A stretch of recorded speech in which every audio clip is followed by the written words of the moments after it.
નમસ્કાર, મંતવ્ય ન્યૂઝમાં આપનું સ્વાગત છે। મેટ્રો 10 સાથે હું છું હિનલ। તો ખેડૂતોના હિતમાં રાજ્ય સરકારે વધુ એક મહત્વનો નિર્ણય લીધો છે। હાલ અત્યારે ખેડૂતો માટે સારા સમાચાર આવી રહ્યા છે। ખેડૂતોના હિતમાં જ રાજ્ય સરકારનો વધુ એક મહત્વનો નિર્ણય સામે આવ્યો છે।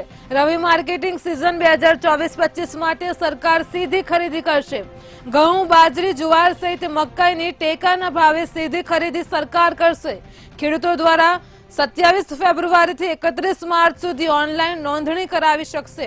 તો તારીખ 15 માર્ચથી 196 ખરીદ કેન્દ્રો તથા ગોડાઉન પરથી સરકાર સીધી ખરીદી શરૂ કરશે।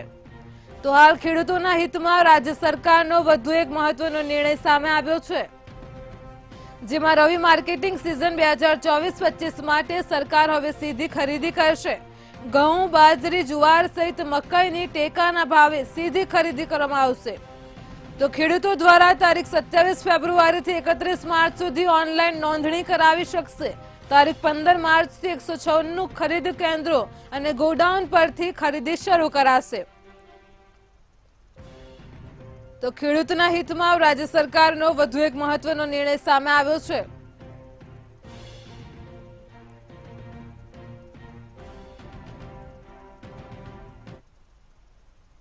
આજે અમદાવાદ શહેરની 613મી વર્ષગાંઠ છે। તો વાત કરવામાં આવે તો અમદાવાદ શહેરમાં આજે ઘણી જગ્યાએ ઉજવણી પણ થઈ રહી છે। તો અમદાવાદ એ આધુનિકતા, સાંસ્કૃતિક અને ઇતિહાસ સાથે સંકળાયેલું એક શહેર છે। 1411માં માણેક બુર્જ પાસે પ્રથમ ઈંટ મુકાયેલી હતી। તો અમદાવાદ ઇતિહાસ તથા સાંસ્કૃતિક અને આર્થિક આધુનિકતાનો સમન્વય ધરાવતું એક નગર છે। અમદાવાદ શહેર એ ઇતિહાસ, પરંપરા અને આધુનિકતાનો સંગમ પણ છે, જેમાં રિવરફ્રન્ટ, અટલ બ્રિજ અમદાવાદના નવા લેન્ડમાર્ક બન્યા છે। ત્યારે મહાનગરના સ્થાપના જન્મદિવસની ઉજવણીના આયોજનનો અભાવ છે।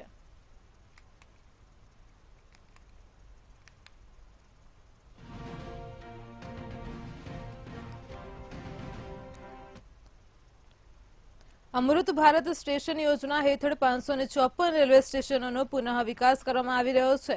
ત્યારે જો વાત કરવામાં આવે તો 1500 રોડ ઓવરબ્રિજ, અંડરપાસનું પણ શિલાન્યાસ તેમજ લોકાર્પણ અને ઉદ્ઘાટન વડાપ્રધાન દ્વારા વિડીયો કોન્ફરન્સના માધ્યમથી કરાયું હતું, જેમાં 41,000 કરોડના ખર્ચે 2000થી વધારે રેલવે પ્રોજેક્ટનું ભૂમિપૂજન અને ઉદ્ઘાટન તથા લોકાર્પણ કરાયું હતું। પશ્ચિમ રેલવેના 66 રેલવે સ્ટેશનને અમૃત રેલવે સ્ટેશન તરીકે ડેવલપ કરવામાં આવશે।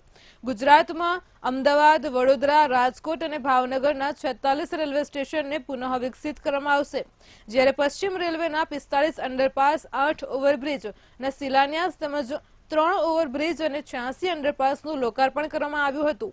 અમદાવાદના કાલુપુર રેલવે સ્ટેશન ખાતે આ કાર્યક્રમમાં સીએમ ભૂપેન્દ્ર પટેલ સહિતના લોકો ઉપસ્થિત રહ્યા હતા।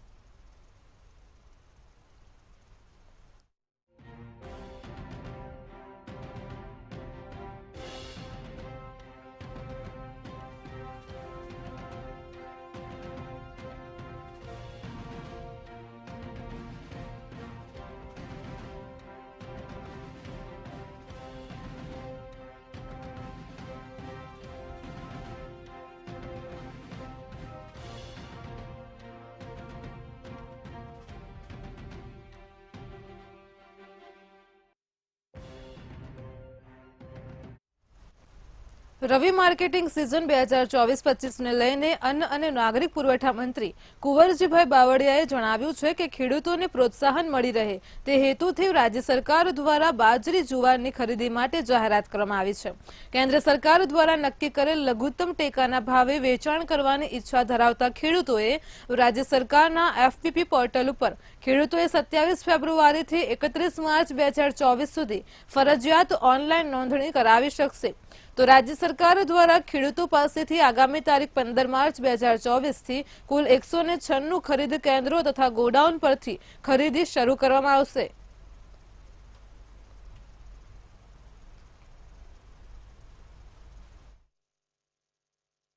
સરકાર દ્વારા લઘુત્તમ ટેકાના ભાવે ઘઉં, ઉનાળુ બાજરી અને મકાઈ, જુવાર વગેરે ખરીદી અમારું ગુજરાત રાજ્ય નાગરિક પુરવઠા નિગમ એટલે અમારા નિગમ મારફતે ગાંધીનગર ખાતેથી એટલે અમે ખરીદવા માટેની આજે અમે જાહેરાત કરીએ છીએ.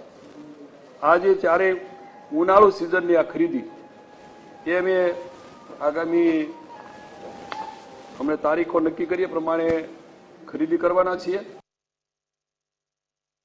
Gujarat motor vehicle department technical officers એસોસિએશને સરકાર સામે આંદોલન શરૂ કર્યું છે, જેમાં 26 ફેબ્રુઆરીથી 11મી માર્ચ સુધી કચેરી ખાતે કાળી પટ્ટી બાંધીને વિરોધ નોંધવામાં આવશે અને જ્યારે આંદોલનના લીધે આરટીઓ કચેરીની કામગીરી ખોરવાઈ છે. આ એસોસિએશનના ઇન્સ્પેક્ટરોએ કહ્યું છે કે તારીખ 26 થી 29 ફેબ્રુઆરી સુધીમાં કાળી પટ્ટી બાંધીને સોશિયલ મીડિયા અને કચેરી ઉપર વિરોધ કરાવાશે. જો પ્રશ્નો નહીં ઉકેલાય તો 11મી માર્ચથી રાજ્યની વિવિધ આરટીઓ સહિત વાહન વ્યવહાર વિભાગમાં પણ ફરજ બજાવતા 700 થી વધુ ઇન્સ્પેક્ટરો સ્વયંભૂ અચોક્કસ મુદત સુધી માસ સીએલ પર ઉતરી જશે.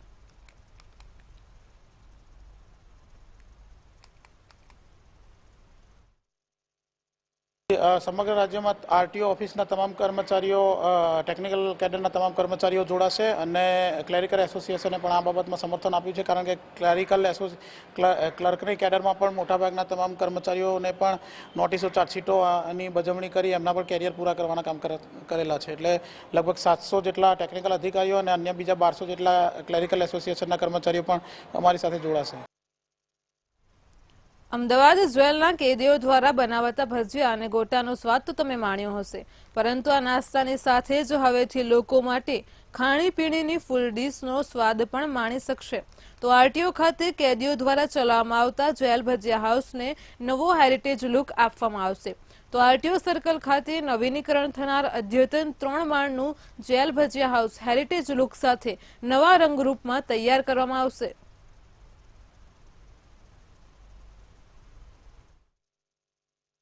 ખાણીપીણીમાં માણેક ચોક હોય કે પછી લો ગાર્ડન, અને જ્યારે પ્રખ્યાત નાસ્તાની વાત આવે ત્યારે જેલ ભજીયાનું નામ સામે આવતું હોય છે. ખાસ તો અમદાવાદીઓ માટે જેલ ભજીયાનું નામ ખૂબ જ પ્રખ્યાત છે અને વર્ષોથી તે નામ લોકોના મોઢા અને ચર્ચા ઉપર આવતો હોય છે. ત્યારે જેલ ભજીયામાં બનાવતા કારીગરોની વાત કરવામાં આવે તો જેલના કેદીઓ દ્વારા તમામ નાસ્તો તૈયાર કરવામાં આવતો હોય છે. તે નાસ્તા અલગ અલગ પ્રકારનો હોય છે. ખાસ તौर पे જેમાં ભજીયા ખૂબ જ ફેમસ હોય છે, તે ભજીયાની વાત કરવામાં આવે તે ભજીયા હાઉસ હવે હેરિટેજ લુક આપવામાં આવી રહ્યો છે. હેરિટેજ લુકની વાત કરવામાં આવે તે ભજીયા હાઉસનું રિનોવેશન કરવામાં આવી રહ્યો છે. અંદાજિત 2 કરોડના ખર્ચે તે ભજીયા હાઉસ બનાવવામાં આવશે. સાથે 3 માળથી વધુ જે છે તે માળ બનાવવામાં આવશે અને તે માળની વાત કરવામાં અલગ અલગ માળ ઉપર કહી શકાય કે ગાંધી થાળથી લઈને તમામ પ્રકારની જે છે તે ખાવા માટે, નાસ્તો કરવા માટે લોકોને ઉપલબ્ધ થશે.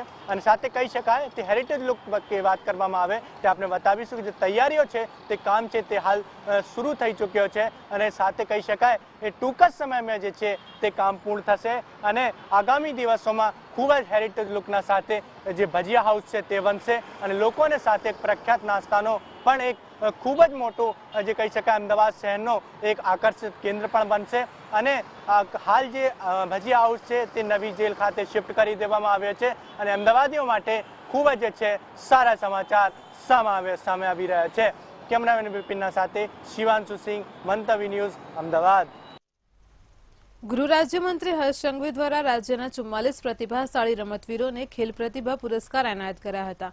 સાથે જ 44 પ્રતિભાશાળી ખેલાડીઓને 1,38,00,000 થી વધુના રોકડ પુરસ્કાર આપવામાં આવ્યા હતા. તો આ અવસરે હર્ષ સંઘવીએ જણાવ્યું હતું કે ગુજરાતનું ભવિષ્ય રમતગમત ક્ષેત્રે ખૂબ જ ઉજ્જવળ છે. ગુજરાતના ખેલપ્રેમી યુવાઓ પુરુષાર્થ કરે છે. પ્રત્યેક ખેલાડીઓને સંપૂર્ણ મદદ કરવા માટે રાજ્ય સરકાર તત્પર છે.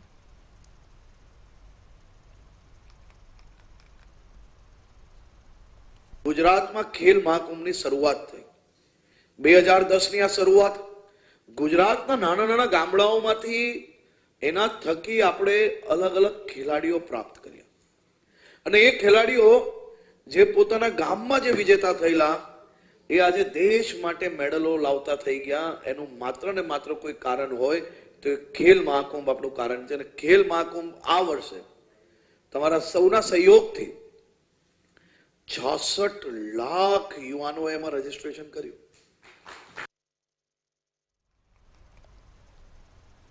કોંગ્રેસના ધારાસભ્ય અમિત ચાવડાના નોકરીઓ અંગે કરાયેલ આક્ષેપ અંગે ભાજપના ધારાસભ્ય હાર્દિક પટેલનું નિવેદન સામે આવ્યું છે. હાર્દિક પટેલે જણાવ્યું હતું કે સરકારના ઠરાવ મુજબ ખાનગી કંપનીઓમાં 75% વધુ રોજગારી માટે પ્રયાસ થતો હોય છે, તો કોંગ્રેસને ખબર નહીં હોય. આરટીઆઈના યુવાનોની ખાનગી કંપનીઓ મુલાકાત લઈને નોકરી આપતા હોય છે. વધુમાં તેમણે જણાવ્યું હતું કે કોંગ્રેસ પાસે મુદ્દો નહીં હોવાને લઈને યુવાનો અને ખેડૂતોના મુદ્દા ઉઠાવવાનો પ્રયાસ કરતી હોય છે. સતત કોંગ્રેસ દ્વારા એ આક્ષેપ કરવામાં આવતો હોય છે કે સ્થાનિક કંપનીઓમાં સ્થાનિક લોકોને, સ્થાનિક યુવાનોને નોકરી નથી મળતી, પરંતુ કદાચ કોંગ્રેસને એ વાતની જાણકારી નહીં હોય કે સ્થાનિક આઈટીઆઈઓમાં સ્થાનિક કંપનીઓના જે હેડ હોય એ લોકો વર્ષે એકવાર ત્યાંના સ્થાનિક આઈટીઆઈના યુવાનોને પણ ડાયરેક્ટ કંપનીઓની અંદર નોકરી આપવાનું પ્રાવધાન કરેલું છે. ગુજરાત વિધાનસભામાં રાજ્યમાં શિક્ષકોની ઘટ અંગે સરકારે લેખિત સ્વીકાર કર્યો છે. રાજ્યમાં ધોરણ 1 થી 8માં કુલ 18,014 થી વધારે શિક્ષકોની ઘટ સામે આવી છે. તો 2023ની સ્થિતિ જોઈએ તો ધોરણ 1 થી 5માં 9,333 શિક્ષકોની ઘટ હતી, જ્યારે ધોરણ 6 થી 8માં સૌથી વધુ 8,681 શિક્ષકોની ઘટ છે.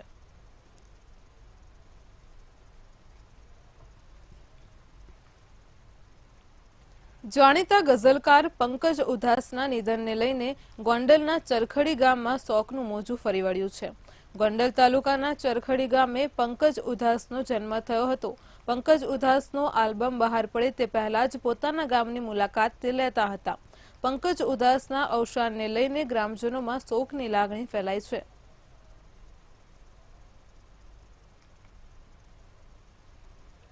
પંકજભાઈ ઉદાસના નિધનના સમાચાર સાંભળી અને ખૂબ દુઃખની લાગણી થઈ છે.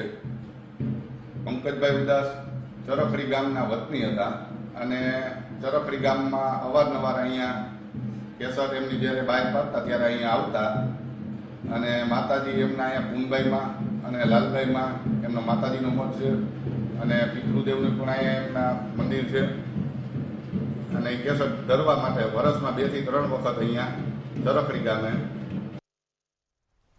વડાપ્રધાન નરેન્દ્ર મોદીના હસ્તે વિડીયો કોન્ફરન્સના માધ્યમથી 551 સ્ટેશનના નવીનીકરણ અને 1500 રોડ ઓવરબ્રિજ અને અંડરપાસનું શિલાન્યાસ અને ઉદ્ઘાટન કરાયું છે, જેમાં રાજકોટ રેલવે ડિવિઝનના 12 સ્ટેશનના પુનઃ વિકાસનું શિલાન્યાસ કરવામાં આવ્યું છે. 11 રોડ ઓવરબ્રિજ અને અંડરપાસનું શિલાન્યાસ અને 9 રોડ અંડરપાસનું ઉદ્ઘાટન વડાપ્રધાનના હસ્તે કરવામાં આવ્યું હતું. રાજકોટ ડિવિઝનના 12 સ્ટેશનનું નવીનીકરણ કરવામાં આવશે, જેમાં રાજકોટ, જામનગર, મોરબી સહિતના ઓખા સ્ટેશનનો સમાવેશ થાય છે.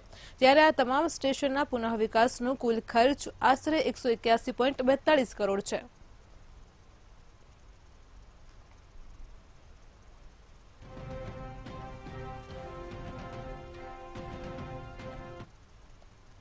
રાજ્ય સરકારે ખેડૂતોના હિતમાં મહત્વપૂર્ણ નિર્ણય કર્યો છે.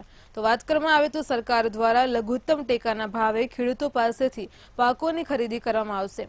રાજ્ય નાગરિક પુરવઠા નિગમ દ્વારા ટેકાના ભાવે ઘઉં, બાજરી, જુવાર અને મકાઈની ખરીદી કરવામાં આવશે, જેમાં ઘઉંના પ્રતિ ક્વિન્ટલ 2,275 રૂપિયા, બાજરીના 2,500, હાઇબ્રિડ જુવારના 3,180, માલરંડી જુવારના 3,225 અને મકાઈના 2,090 રૂપિયા ચૂકવવામાં આવશે, જેને લઈને ખેડૂતો 27 ફેબ્રુઆરીથી 31 માર્ચ સુધીમાં ગ્રામીણ કક્ષાએ નોંધણી કરાવી શકશે અને સરકાર દ્વારા આગામી 15 માર્ચથી કુલ 196 ખરીદ કેન્દ્રો ઉપર ખરીદી શરૂ કરવામાં આવશે. ઘઉં જે ભાવે ખરીદવાના છે પ્રતિ ક્વિન્ટલના 2,275 રૂપિયાએ, બાજરી માટે પ્રતિ ક્વિન્ટલના ₹2,500, જુવાર હાઇબ્રિડ જુવાર એના માટે પ્રતિ ક્વિન્ટલના 3,180 રૂપિયા, જુવાર માલદંડી એટલે ઊંચી ક્વોલિટીની હોય છે એના 3,225 રૂપિયા, મકાઈ પ્રતિ ક્વિન્ટલના 2,090 રૂપિયાના ભાવે આ લઘુત્તમ ટેકાના ભાવે નક્કી કરેલા ભાવે અમે ખરીદવા માટેનું અમારા નિગમના માધ્યમથી નક્કી કર્યું છે. વડોદરામાં પાણીની રજૂઆત કરવા આવેલ નાગરિકનું મોત નીપજ્યું હોવાની માહિતી સામે આવી છે. કોર્પોરેશનમાં પાણીની રજૂઆત કરવા વોર્ડ નંબર 6 માંથી મોરચો આવ્યો હતો, જેમાં પાણીના સૂત્રોચ્ચાર પોકાર કરતા મૃતક શંકરભાઈ બેભાન થઈને ઢળી પડ્યા હતા. ભાજપના કાઉન્સિલર હીરા પંજવાણી અને જયશ્રીબેન સોલંકીને રજૂઆત કરાઈ છે. કાઉન્સિલર હીરા પંજવાણીએ નિવેદન આપતા કહ્યું હતું કે છેલ્લા 4 દિવસથી કામગીરી ચાલી રહી છે. કોન્ટેમિનેશન શોધવા કોર્પોરેશન દ્વારા વિવિધ સ્થળે ચેકિંગ કરાઈ અને વહેલી તકે પાણીની સમસ્યાનો હલ આવશે.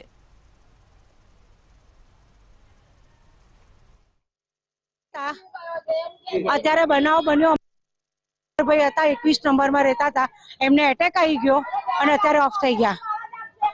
એટલે આ લોકો એવું કે છે કે અમારી જવાબદારી નહીં, તો કોની જવાબદારી?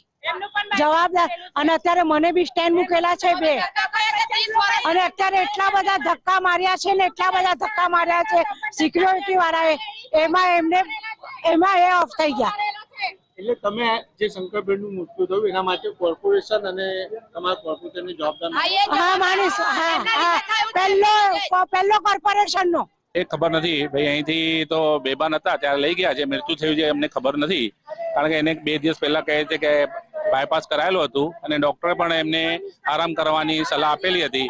તેમ છતાં અહીંયા રજૂઆત કરવા આવેલા હતા અને રજૂઆત કરતા હતા, જોર જોરથી માઇકની સામે બોલતા હતા, બોલીને એ પડી ગયા હતા.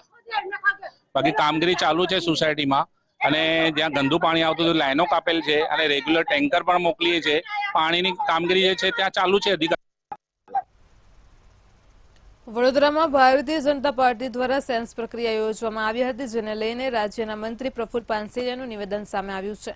તેમણે કહ્યું છે કે ભાજપા દ્વારા દરેક ચૂંટણી પહેલા કાર્યકરોને સાંભળવામાં આવતા હોય છે અને અંતે શીર્ષ નેતૃત્વ દ્વારા કોને ચૂંટણી લડાવી તે નક્કી કરાતું હોય છે.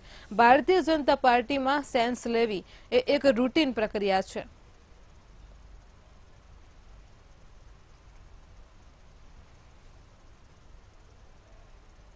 કોર્પોરેશન હોય, તાલુકા પંચાયત, જિલ્લા પંચાયત, ધારાસભ્ય કે MP, દરેક ચૂંટણી વખતે ભારતીય જનતા પાર્ટીના વરિષ્ઠ અધિકારીઓ પૂરા વિસ્તારની અંદર ત્યાં કાર્યકર્તાઓના સાંભળતા હોય છે ને એ સાંભળીને પછી શીર્ષસ્થ નેતૃત્વ એનો નિર્ણય કરતું હોય છે. આ એક રૂટીન પ્રક્રિયા છે. સુરત જિલ્લામાં 23 લોકસભા બેઠક માટે ભારતીય જનતા પાર્ટીના કાર્યાલય ખાતે સેન્સ પ્રક્રિયા હાથ ધરાઈ હતી અને જેમાં તાપી અને સુરત જિલ્લાના 120 જેટલા અપેક્ષિત કાર્યકર્તાઓએ સાંભળવામાં આવ્યા હતા અને જેમાંથી મોટાભાગના કાર્યકર્તાઓએ પોતાની પસંદગી તેમજ લાગણીઓ નિરીક્ષકો સામે રજૂ કરી હતી, જેમાં મૌખિક રીતે 10 જેટલા નામો ઉમેદવારી માટે નિરીક્ષકો પાસે રજૂ થયા હતા.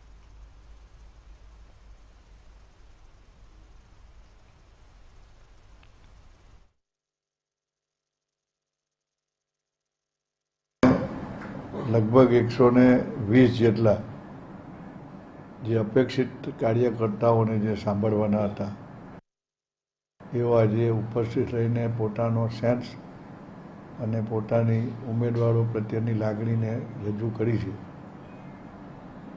અને આ પ્રક્રિયા હજુ ચાલુ છે. સુરતના ઓલપાડમાં આવેલ રામચોક ખાતે શુભકરણસિંહને શ્રદ્ધાંજલિ આપવાનો કાર્યક્રમ યોજાયો હતો. દેશમાં ચાલી રહેલા ખેડૂત આંદોલનમાં શહીદ થયેલા 22 વર્ષના યુવાનને શ્રદ્ધાંજલિ આપવા સંયુક્ત કિસાન મોરચા ખેડૂત સમાજ દ્વારા આ કાર્યક્રમનું આયોજન કરવામાં આવ્યું હતું અને જેમાં ખેડૂત અને સહકારી આગેવાનો ઉપસ્થિત રહ્યા હતા.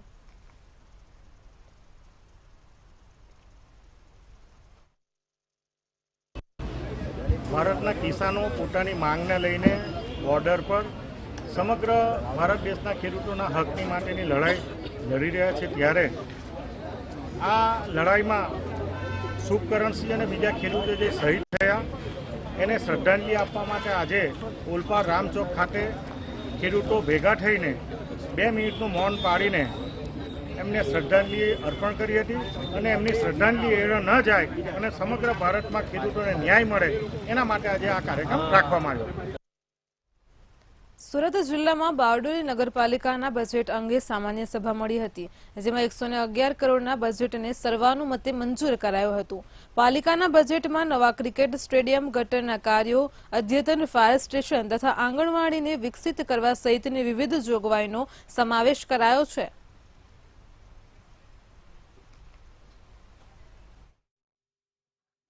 બારડોલી નગરપાલિકાની અંદર ખાસ સાધારણ સભા બજેટ અંગે રજૂ કર્યું હતું. 111.85 કરોડનું બજેટ મંજૂર કરેલ છે, જેની અંદર પુરાંત બાકી 31.88 કરોડનું હતું, જેમાં વિવિધ નગરની અંદર કામો લેવામાં આવ્યા છે. જેમ સુરતમાં ભારતીય જનતા પાર્ટીના કાર્યાલય ખાતે સેન્સ પ્રક્રિયા યોજવામાં આવી હતી, જેમાં પૂર્વ મંત્રી જયશ્રી ચૌહાણ, દિલીપ ઠાકોર અને અમદાવાદના પૂર્વ મેયર મીનાક્ષી પટેલ સેન્સ પ્રક્રિયા માટે પહોંચ્યા હતા. તો બીજી તરફ શહેર પૂર્વ ભાજપ પ્રમુખ નીતિન ભજીયાવાલા, સુરતના ઉદ્યોગપતિ અને ભાજપના કાર્યકર્તા ધીરુ ગજેરા અને શહેર ભાજપ મહામંત્રી મુકેશ દલાલે દાવેદારી નોંધાવી હતી.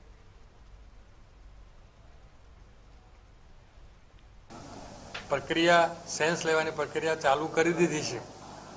આ પ્રક્રિયામાં સુરતના જેટલી વિધાનસભાની અંદરથી જે કોઈ ઉમેદવારો હોય અથવા તેમના માટેનું તરફદારી કરતા હોય એવા મોરચાના, સંગઠનના, કોર્પોરેટરો અને જુનિયરો, સિનિયરો સંગઠન બધા જનતા પાર્ટી એ 24 સુરત લોકસભા માટે ઉમેદવારની પસંદગી બાબતની એક સેન્સની પ્રક્રિયા પાર્ટીની પરંપરા છે તે મુજબ આજે કાર્યાલય ખાતે રાખી છે.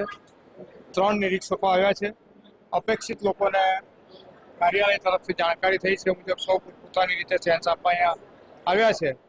મેં પણ ભારતીય જનતા પાર્ટીના એક કાર્યકર્તા તરીકે મારી દાવેદારી આજે કરી છે. આશા છે કે ભારતીય જનતા પાર્ટી કદાચ મારી કદર કરે પણ ખરી. મુખ્યમંત્રી ભૂપેન્દ્ર પટેલ તેલંગાણા પહોંચ્યા છે. તો હાલ અત્યારે બ્રેકિંગ ન્યૂઝ સામે આવી રહ્યા છે. મુખ્યમંત્રી તેલંગાણા પહોંચ્યા છે. શમશાબાદ લોકસભાના ભાગ્યલક્ષ્મી ક્લસ્ટર ખાતે સીએમ પહોંચ્યા છે. હાલ અત્યારે ભૂપેન્દ્ર પટેલ તેલંગાણા પહોંચ્યા છે. ગુજરાતના મુખ્યમંત્રીનું ભવ્ય સ્વાગત થયું છે. તેલંગાણામાં વસતા ગુજરાતી સમાજે જય શ્રી રામના નારા લગાવ્યા છે.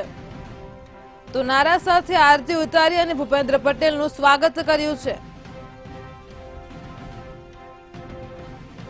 તેલંગાણા વિજય સંકલ્પ યાત્રા અંતર્ગત સભા આયોજિત કરવામાં આવી છે. હાલ તો અત્યારે સીએમ ભૂપેન્દ્ર પટેલ તેલંગાણા પહોંચ્યા છે. સભામાં ગુજરાતી સમાજ પણ ખાસ ઉપસ્થિત રહ્યો છે.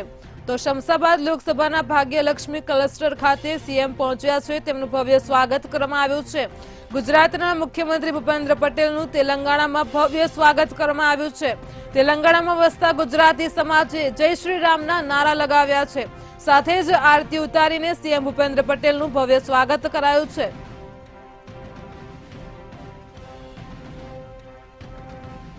તો તેલંગાણામાં શમશાબાદ લોકસભાના ભાગ્યલક્ષ્મી ક્લસ્ટર ખાતે સીએમ ભૂપેન્દ્ર પટેલ પહોંચ્યા. ગુજરાતના મુખ્યમંત્રી ભૂપેન્દ્ર પટેલનું ભવ્ય સ્વાગત થયું છે. તેલંગાણામાં વસતા ગુજરાતી સમાજે જય શ્રી રામના નારા પણ લગાવ્યા છે. આ નારા સાથે જ આરતી ઉતારી અને સીએમ ભૂપેન્દ્ર પટેલનું સ્વાગત કર્યું છે. તેલંગાણા વિજય સંકલ્પ યાત્રા અંતર્ગત અહીં સભા આયોજિત કરવામાં આવી હતી.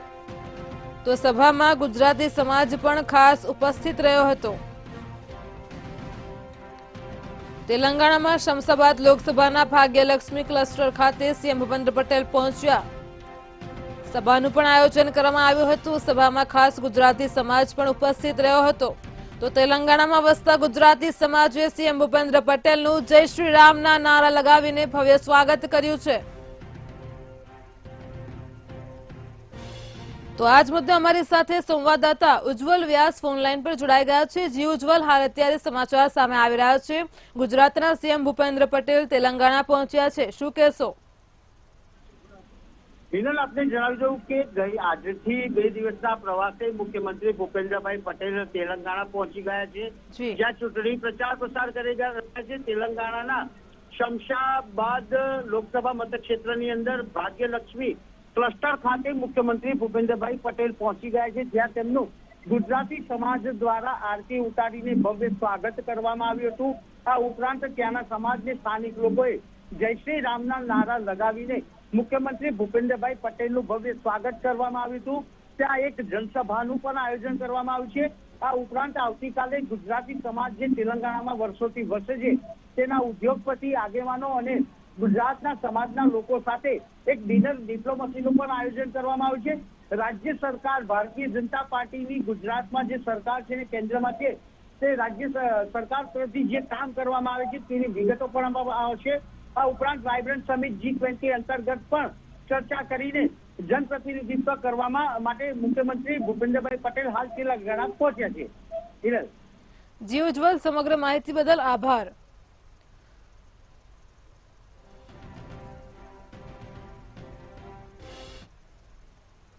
દેશના યશસ્વી વડાપ્રધાન નરેન્દ્ર મોદી રાજ્યના 554 જેટલા રેલવે સ્ટેશનને આદર્શ સ્ટેશન બનાવવા પહેલ કરી છે, જ્યારે સુરતમાં કીમ, કોસંબા, સાયણ, ઉત્તરાયણ ખાતે રેલવે દ્વારા ભવ્ય આયોજન કરાયું હતું, જેમાં પ્રધાનમંત્રી વર્ચ્યુઅલ સંબોધન સ્થાનિકો સાંભળી શકે તે હેતુથી આયોજન કરાયું હતું। આ કાર્યક્રમમાં મોટી સંખ્યામાં લોકો સાયણ ખાતે જોડાયા હતા।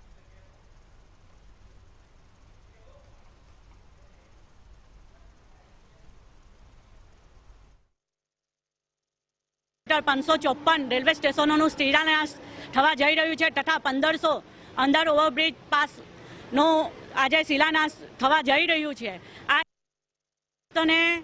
ભેટ માનનીય આપણા યશસ્વી વડાપ્રધાન શ્રી નરેન્દ્રભાઈ મોદી દ્વારા આપવામાં આવી રહેલી છે અને તેમાં અમારો સાયણ ગામનો પણ સમાવેશ થઈ રહ્યો છે। અમારા સાયણ ગામને 31.54 લાખનો ફાળવણી કરી આધુનિક સુવિધાયુક્ત રેલવે સ્ટેશન આજે મળી રહ્યું છે।